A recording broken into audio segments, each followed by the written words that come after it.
세상을 살다 보면 우리가 이런 경우를 당합니다.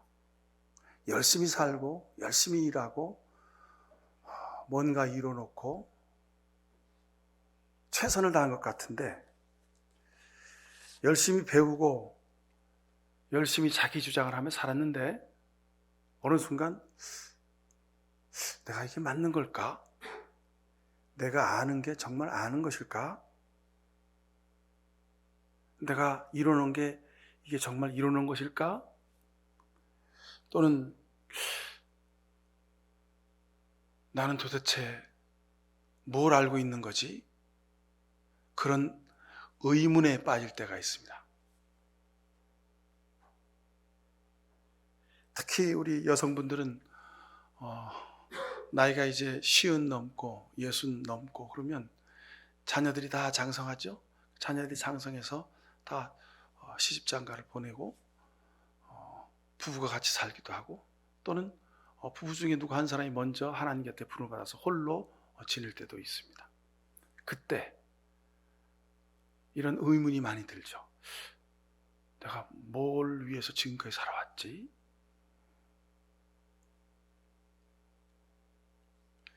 이런 의문에 빠질 때가 있습니다. 그때 오늘 이 말씀을 좀 마음 깊이 새기실 수 있길 바랍니다. 그때가 우리는 세상적으로 보면 정신적으로 연약해져서 우울증에 빠질 때고, 그 우울증이 심해지면 무슨 공황장애가 오기도 하고 그런 경험을 겪기도 합니다. 그런데 그때가 영적으로는 하늘을 향해 우리의 영혼이 열려지게 되는 때입니다. 그때 하늘을 보면, 하나님의 음성을 들으면 우리는 더 새로운 삶의 영역으로 들어서게 됩니다. 지금까지는 내가 육신의 자녀를 위해서, 내가 육신의 남편과 아내를 위해서, 육신의 세상의 그 어떤 것을 이루는 것을 위해서 죽어라고 살아왔는데, 그때 바로 새로운 영적인 4차원의 세계에 우리가 들어설 수 있게 되는 것입니다. 이런 사람들에게 일찍이 공자가 주전 550년경에 살았습니다. 이 공자는. 근데 이 공자가 이런 말을 했습니다. 자로야, 자기가 제일 사랑하는 제자 이름이죠. 자로야, 내가 너에게 안다는 것이란 아는 것을 안다고 하고 모르는 것을 모른다고 하는 것, 이것이 참으로 아는 것이다. 자로야, 알겠느냐? 내가 참으로 아는 것이 무엇이냐? 내가 참으로 모르는 것이 무엇이냐? 공자가 자기 제자에게 이렇게 묻습니다. 근데 놀랍게도요, 바로 이 근처 시대에 살았던 주전 470년경에 살았던 소크라테스도 비슷한 말을 했습니다. 나는 내가 아무것도 모른다고 하는 사실을 알고 있을 뿐이다. 이런 얘기를 했습니다. 그런데 공자 소크라테스의 이 말을 오늘날 우주과학을 연구하는 과학자들이 똑같은 얘기를 합니다. 무슨 얘기냐면, 허블 우주망원경 여러분 아시죠? 허블 우주망원경이 1990년 디스커버리호에 실려가지고 우주로 날아갔습니다. 그래서 우주에서 날개를 펴고 망원경을 쫙 펴가지고 행성들을 관찰하다가 1995년에 이럴 것이 아니라, 그 행성들만 관찰할 것이 아니라 반대 방향으로 좀 이 렌즈를 돌려서, 망원경을 돌려가지고 아무것도 보이지 않는 그 천체에다가 망원경을 고정해서 한번 망원경으로 우주를 좀 관찰합시다, 그런 거죠. 그래가지고 과학자들이 서로 합의해가지고 망원경 각도를 돌렸어요. 그래가지고 아무것도 보이지 않는 천체에 망원경을 두고 관찰하기 시작했습니다. 근데 웬일입니까? 놀랍게도요, 여러분, 망원경이 천체 어느 한 부분을 관찰한다, 이 말은요, 꼭 우리식으로 얘기하면 바늘구멍만한 끝을 본다는 그런 뜻입니다. 근데 바늘구멍만한 그 한 지점을 계속 관찰해서 이 허블 망원경이 찍었더니요, 놀랍게도 그 바늘구멍만한 그 천체고 한 지점에 수천 개의 은하가 발견되었다고 하는 겁니다. 수천 개의 은하란 말, 이 은하계란 말은요, 우리 지구가 있는 이 태양계가 속한 수금지와 목토 천해명, 이런 우리가 알고 있는 별들이 있는 그 자리, 그걸 우리가 알고 있는 은하계라고 말하죠. 근데 이것과 비슷한 은하계가 허블 우주망원경으로 1995년에 딱 찍었더니 수천 개가 더 있다는 거예요. 그 한 지점만 찍었는데. 놀라운 일 아닙니까? 이게 1990년대에 만들어진 허블 망원경이 지금 가지고 있는 그런 과학적 사실입니다. 근데 얼마 전에 허블 망원경을 대체하는 망원경이 지금 다시 우주에 쏘아져서 지금 우주를 관찰하고 있죠. 그 관찰의 결과가 아마 1, 2년 뒤면 나올 겁니다. 또 다른 색다른 우주의 사실들이 우리에게 알려지게 될 겁니다. 근데 그 결과를 보고 1990년대 후반에 2000년대 초반에 물리학자 리차드 파인만이라는 사람이 이런 이야기를 했습니다. 우주에 대해 알고 있는 것은 우리가 우주에 대해 너무도 모르고 있다는 사실일 뿐이다. 우리가 우주에 대해서 이런저런 얘기를 많이 하는데 우리가 우주에 대해서 알고 있는 것은 우리가 우주에 대해서 너무도 모르고 있다는 사실, 그것을 발견하게 된 것이다. 이런 겁니다. 어떤 사람들께서 이런 우주과학적인 이론을 근거로 해서 우주과학의 발전은 무신론의 근거다. 봐라. 하나님이 무슨 지구를 만드셨다, 천지를 창조하셨다는데, 아니 우주의 은하계가 그렇게 우리가 셀 수 없을 만큼 많이 있기 때문에 그럼 하나님이 도대체 뭘 창조한 거야? 그래서 무신론의 근거다라고 말합니다. 하지만 이 말 또한 우주과학의 일부만 알고 하는 말일 수 있습니다. 과학과 철학, 신앙은 아주 직접적인 연관성이 있습니다. 우주과학자들이 말하고 오늘날 자연과학의 상식이 그거죠. 우주는 빅뱅으로부터 시작되었다. 저는 이 빅뱅이 하나님의 우주 창조의 역사라고 봅니다.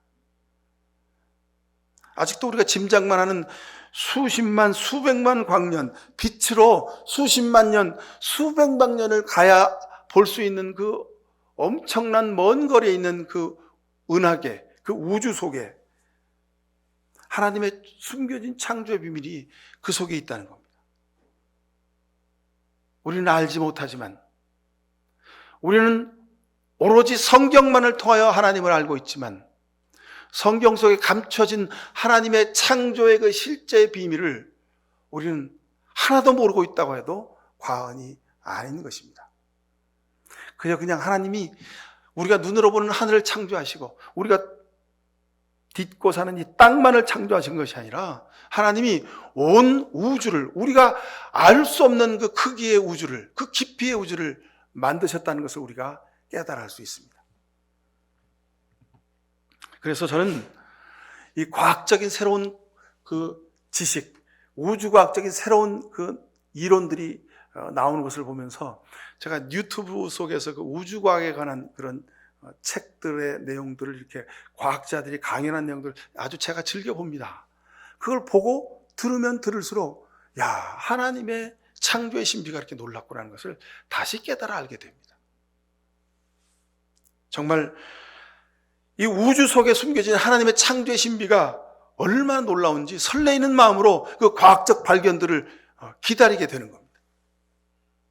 자, 공자도 소크라테스도 오늘날 과학자도, 우주 과학자들도 동일하게 깨달은 것이 바로 이겁니다. 모른다는 사실을 아는 것, 이것이 중요합니다. 모른다는 사실을 아는 것. 내가 너무도 하나님에 대하여, 우리가 너무도 우주에 대하여 모르고 있구나 하는 사실을 우리가 깨달아는 순간 우리는 더 겸손하게 되는 것이기 때문에 그렇습니다. 그래서 겸손한 사람은 자기 주장을 내려놓습니다. 그래서 아인슈타인이 오늘날 세계 모든 과학자들이 지금까지도 풀지 못하는 아인슈타인의 그 상대성 이론을 만든 그 아인슈타인이 하나님은 계시다, 그렇게 고백했다지 않습니까? 자, 여러분, 공자나 소크라테스나 오늘날 우주과학자들이 모른다는 사실을 안다는 것이 더 중요하다, 우리는 그것밖에 알 수 없다. 그렇게 고백을 했습니다. 근데 더욱이 우리 그리스도인들은 내가 정말 하나님을 너무도 모르고 있구나. 내가 하나님을 너무도 모르고 있구나. 하나님 말씀을 내가 정말 아는 것이 없구나라는 고백을 할 수밖에 없습니다. 여러분, 이런 겸손한 믿음의 고백으로 나아가야 우리가 하나님 말씀 앞에 겸손하게 무릎 꿇어 살아갈 수 있습니다. 이것이 영적인 원리입니다. 주님이 그러셨죠. 진리를 알지니 진리가 너희를 자유케 하리라고. 여러분, 우리는 그냥 성경 66권 읽고 신앙에 관한 서적 몇 권 읽고 내가 하나님을 안다고, 내가 신학을 안다고 우리는 그렇게 주장해 왔습니다. 근데 여러분, 하나님을 아는 진리는요, 무궁무한함을, 내가 하나님에 대해서 너무도 모르고 있음을 깨달아 알고, 주님, 내가 하나님에 대하여 너무도 모릅니다, 제가 부끄럽습니다라고 고백할 수 있을 때 우리는 하나님 앞에 더욱 가까이 나갈 수 있습니다. 여러분, 우리 그리스도인들은 그런 얘기를 하죠. 우리 그리스도인들은 손이 세 개여야 된다고. 오른손, 왼손, 그리고 겸손이 있어야 된다는 겁니다. 자, 여러분, 정말 그렇습니다. 세상 사람들과의 관계에서도 겸손은 매우 중요합니다.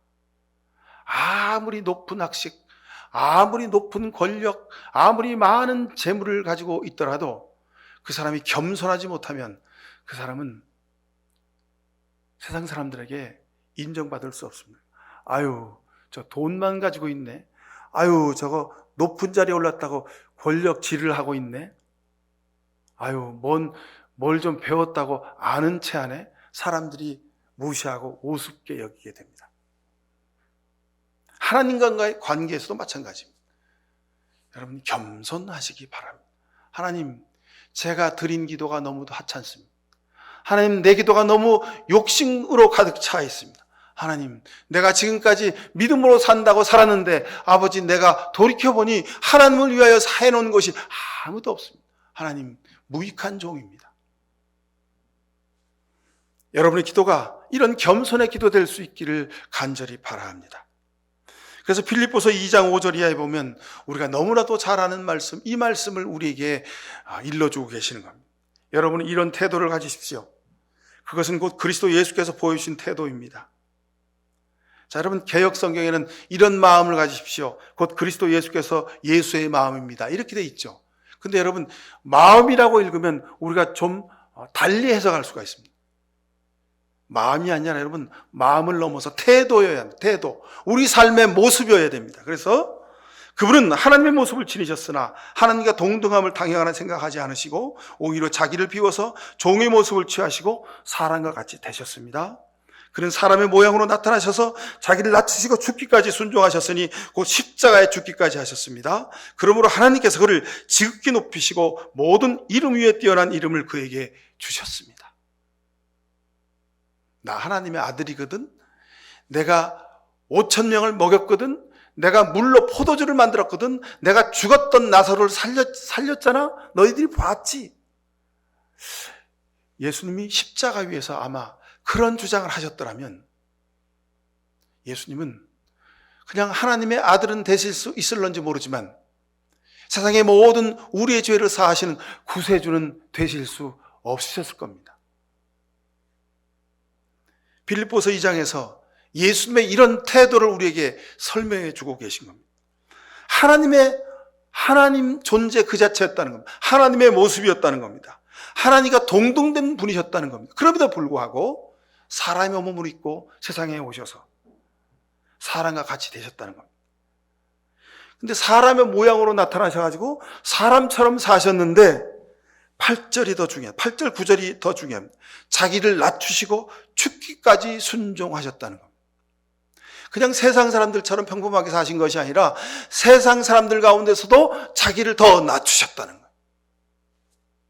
그리고 세상 사람들에게 발길에 차이고 세상 사람들에게 모함받고 세상 사람들에게 배반당하고 그래서 붙들려서 억울하게 십자가에 달려 죽기까지 하셨다는 겁니다.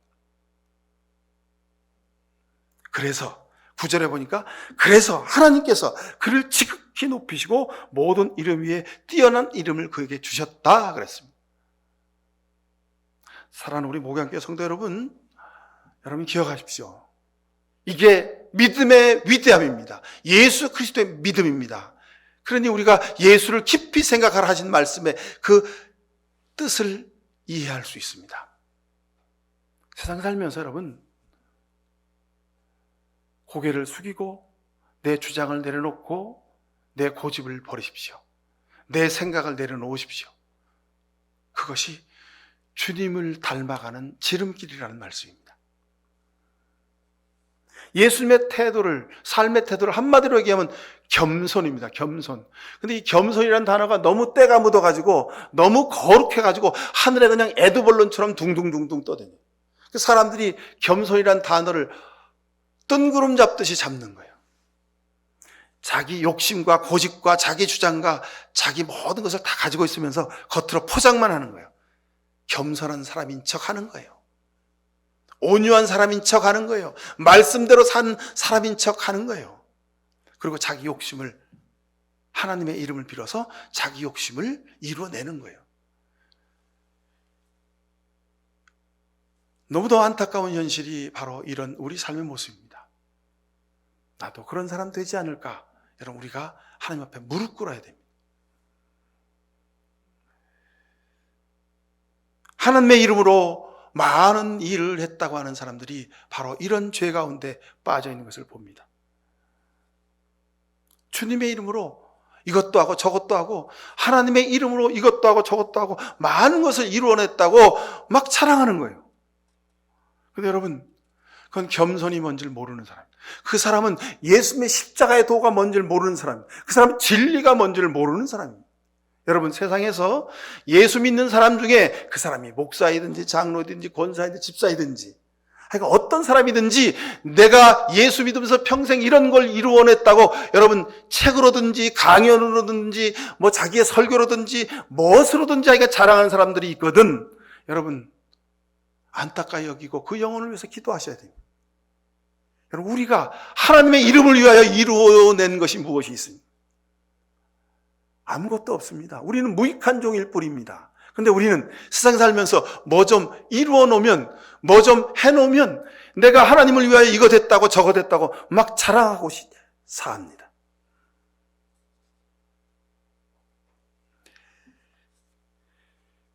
여러분, 겸손하게 사는 것은요, 내가 무익한 종임을 깨닫고 사는 것입니다. 그러게 여러분, 세상에서 우리가 많이 배우고 무언가를 이루고 무언가를 많이 한 사람일수록 여러분 위험합니다. 하나님과 멀어지게 될 확률이 많습니다. 하나님의 영광을 가리게 될 확률이 많습니다. 자, 오늘 본문에 사울이 예수를 믿는 사람들을 잡으려고 다마스커스로 가는 장면이 있습니다. 여러분, 이 사울이 참 대단한 사람입니다. 요즘으로 말하면 뭐 S대 나오고 또 어디 저기 미국이나 유럽에 건너가서 세계적인 10위권 안에 들어가는 대학에서 공부를 하고 학위를 딴 사람이 바로 이 사도 바울과 같은 사람입니다. 자신의 생각과 원칙으로 살았던, 누구에게도 뒤지지 않는 사람이 바로 사울이었습니다. 여러분, 사도행전 그 앞장에 보면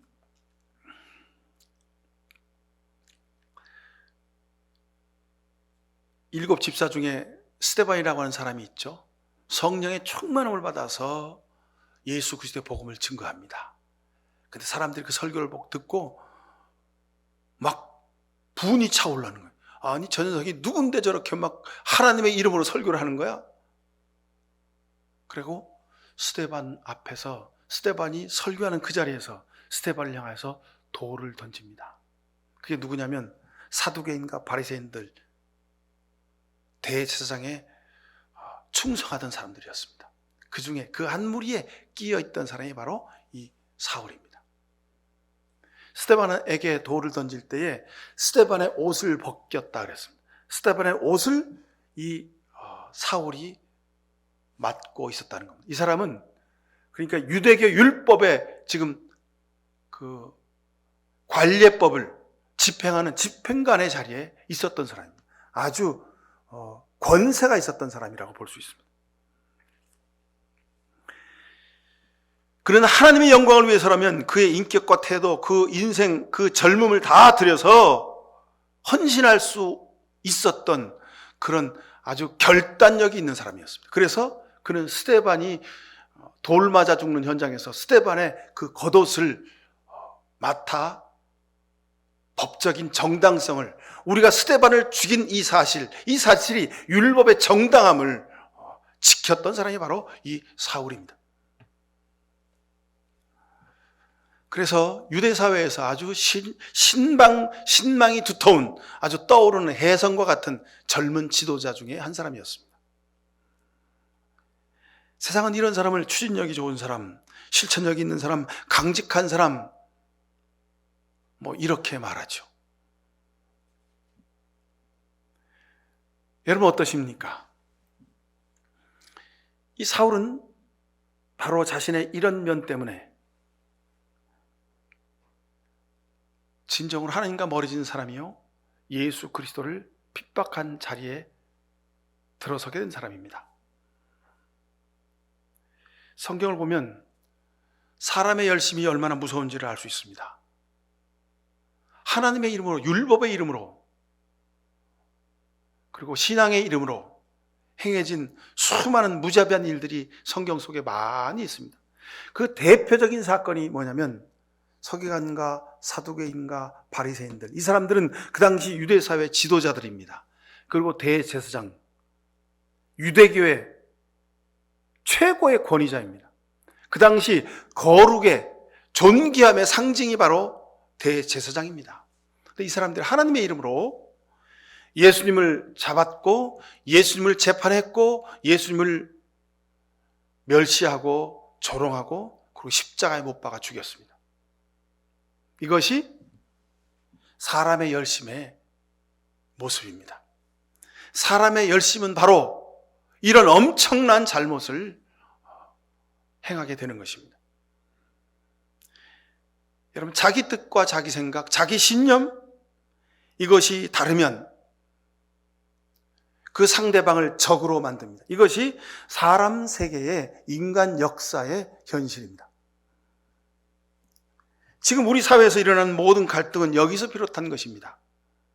나아가 전쟁도 여기서 시작되었습니다. 우리가 지금 겪고 있는 전쟁이 여기서부터 시작된 겁니다.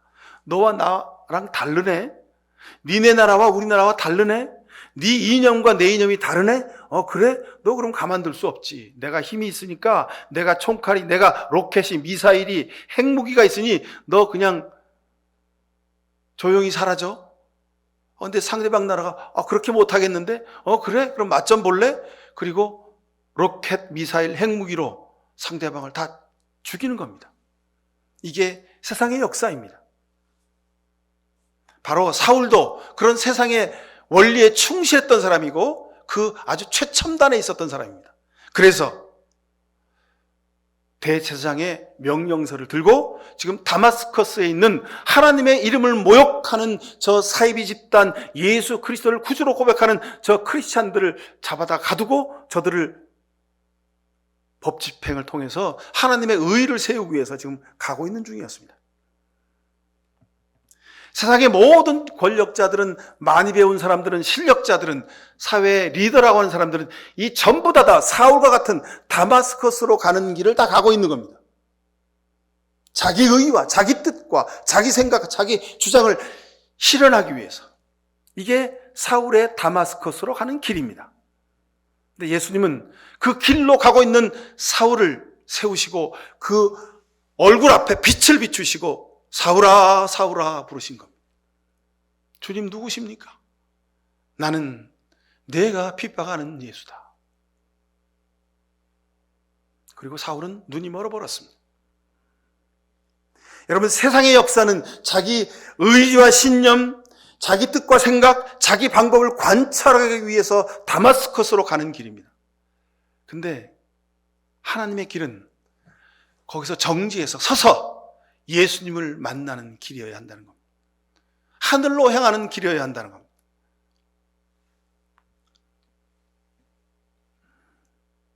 여러분, 우리가 사는 인간관계의 모든 아픔도 바로 이것 때문입니다. 여러분, 우리가 세상에서 상처받는데 여러분 누구한테 상처받습니까? 가장 가까운 사람한테 상처받지 않습니까? 가족, 형제 자매들, 친구들, 직장 동료들, 매일마다 보고 만나는 사람, 신뢰했던 사람, 내 마음을 다 주었던 사람, 같이 정말 끈끈한 관계를 맺고 협력하고 살아가는 사람, 이런 사람들 속에서 우리가 상처받고 아픔을 경험하죠. 왜 그렇습니까? 자기 식대로 해야 된다는 거예요. 자기 방식이 옳다는 거예요. 근데 저 사람이 내 방식과 다른 방식으로 나한테 도전을 하고 나한테 배신을 하고 나와 등 돌리는 겁니다. 그러면 상처가 되는 거죠. 너무 가슴이 아파서 야, 내가 인생을 헛살았구나. 야, 내가 자기를 위해서 해준 게 얼만데 네가 나한테 그럴 수 있어? 너무너무 가슴 아픈 겁니다. 이거 전부 다 여러분, 우리의 상처도 아주 객관적으로 잘 따져 성경에서 비춰보면요, 자기 중심의 사고 때문에 상처받는 겁니다. 나는 옳고 너는 틀렸다는 거예요. 나는 바른데 너는 굽었다는 거예요. 나는 제대로인데 너는 제대로가 아니라는 거예요. 이것 때문에 상처받는 겁니다. 여러분, 신앙도 이것의 연장선상에 있습니다. 신앙이 아니라 독선이 되는 경우가 있습니다. 사랑이 아니라 지독한 중독과 증오가 되는 경우가 있습니다. 예수님 시대의 제사장과 서기관과 바리새인들, 이 사람들이 아주 전형적인 이런 사람들입니다. 사도 바울이 전형적인 이런 사람이었습니다. 신앙의 이름으로 독선을, 자기 주장을, 지독한 중독을, 증오를 품어낸 사람들입니다. 그래서 예수님을 잡아다가 십자가에 못 박고 죽인 것 아닙니까? 여러분, 이 시대에도요, 하나님의 이름으로, 예수의 이름으로 사람들을 십자가에 못 박는 사람들 많이 있습니다.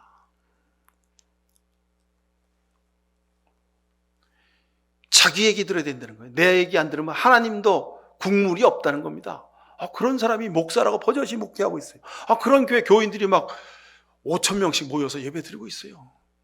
그럼 그게 뭡니까? 하나님의 이름으로 예수님을 다시 십자가에 못 박는 사람들이.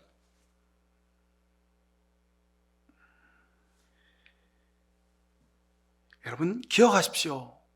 신앙은 내가 하는 것이 아니라 하나님이 하시는 겁니다. 다마스커스로 사울이 대제사장의 명령서를 탁 들고 아주 힘차게 다마스커스를 향해 갑니다. 이게 무슨 길입니까? 내가 하는 길입니다. 내가 하는 길.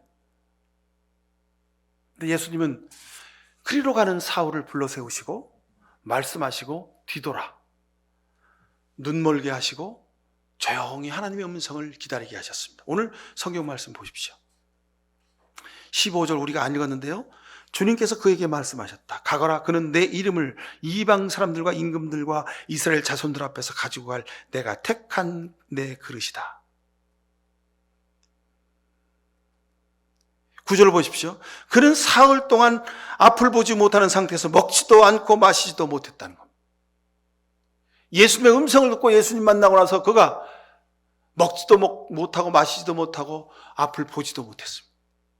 그런 상태에 있는 사울을 향하여 하나님이 아나니아를 부르십니다. 아나니아 사도를 부르셔서 저에게 말씀하셨습니다. 그는 내가 택한 그릇이다. 그에 가서 안수하고 그를 치유하라는 겁니다.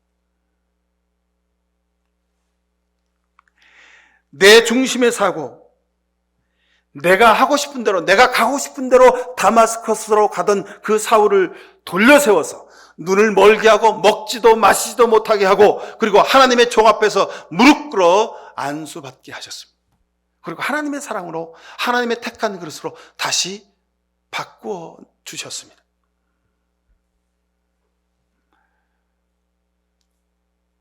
여러분, 내가 원하는 길로 가고 계십니까? 내가 원하는 길, 내가 하고 싶은 일을 하면 10중 8구 그것은 하나님과 멀어지는 방향이고 길이 됩니다. 그리고 독선이 되기 쉽습니다. 자기 힘으로 하면 하나님의 영광을 가리게 됩니다. 제가 35년 목회를 하면서 많은 목사님들도 보고 많은 성도들도 봤습니다. 보니까 내가 한 사람들은 나중에 끝에 보니까 열매가 썩은 열매더라고요. 근데 겸손하게 내가 한 것이 아닙니다. 나는 능력도 없고 재주도 없고 나는 가진 것이 없습니다 하고 겸손하게 평생 신앙생활 해오신 분들을 보니까 나중에 보니까 열매가 아주 탐스럽고 귀한 열매들이 많이 맺히는 것을 볼 수 있었습니다.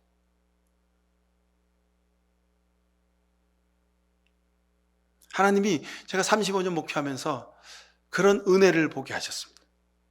절대로 내가 했다고 하지 말아라. 내가 하는 것이 아니다. 내가 하는 것이 아니라 내가 하는 것이다. 하나님이 이것을 깨달아 알게 하셨습니다. 여러분, 겸손을 모르는 신앙, 자기가 원하는 대로 하는 신앙, 이 사람은 십자가를 모르는 사람입니다. 겸손이 없는 믿음으로 살다가 여러분 하나님 앞에 간 사람들이 무슨 말을 하는지 아십니까? 언제 주님이 오게 가르치셨어요? 언제 주님이 목마르셨는데요? 언제 주님이 헐벗으셨는데? 언제 주님이 병드셨어요? 이 말하는 사람들. 내가 주님의 이름으로 이것도 하고 저것도 하고 내가 10가지나 했는데요? 근데 주님이 이렇게 말씀하시지 않습니까? 내가 너를 모른다. 난 너 누군지 모르는데? 나를 위해서 그렇게 훌륭한 일을 했어? 그래, 나는 아는 바가 없는데?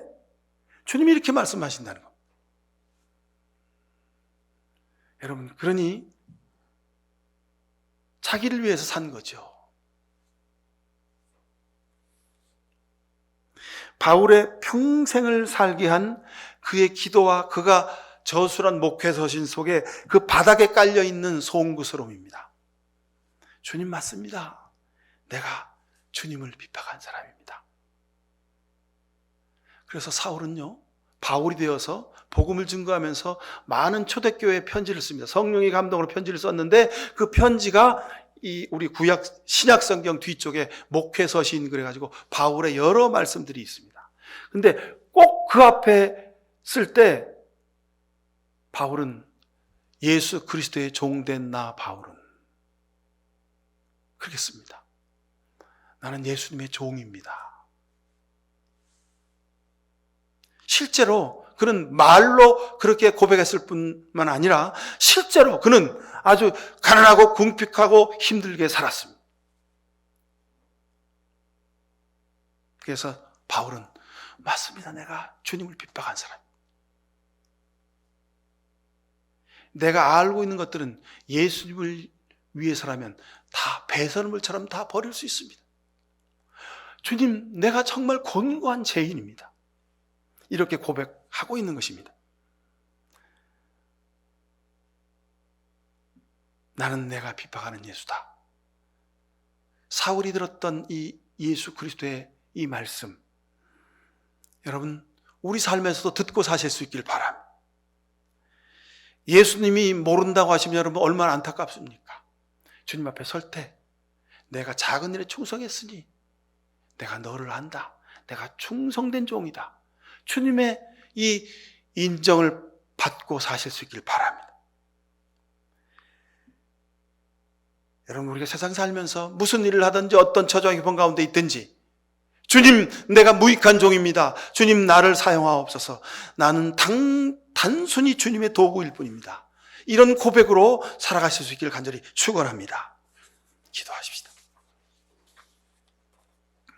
오 나의 주 아버지 하나님, 불쌍히 여겨주시옵소서.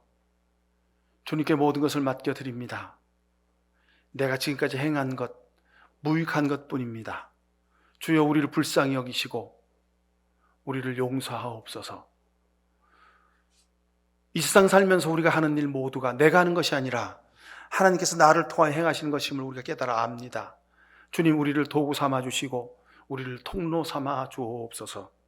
아버지, 이 세상 사는 동안 우리가 행하는 모든 일 가운데 주께서 역사하셔서 주여 행여 우리가 하나님의 이름을 욕먹이는 일이 없도록 도와주시옵시고 겸손한 가운데 우리가 주의 일을 감당케 하옵소서.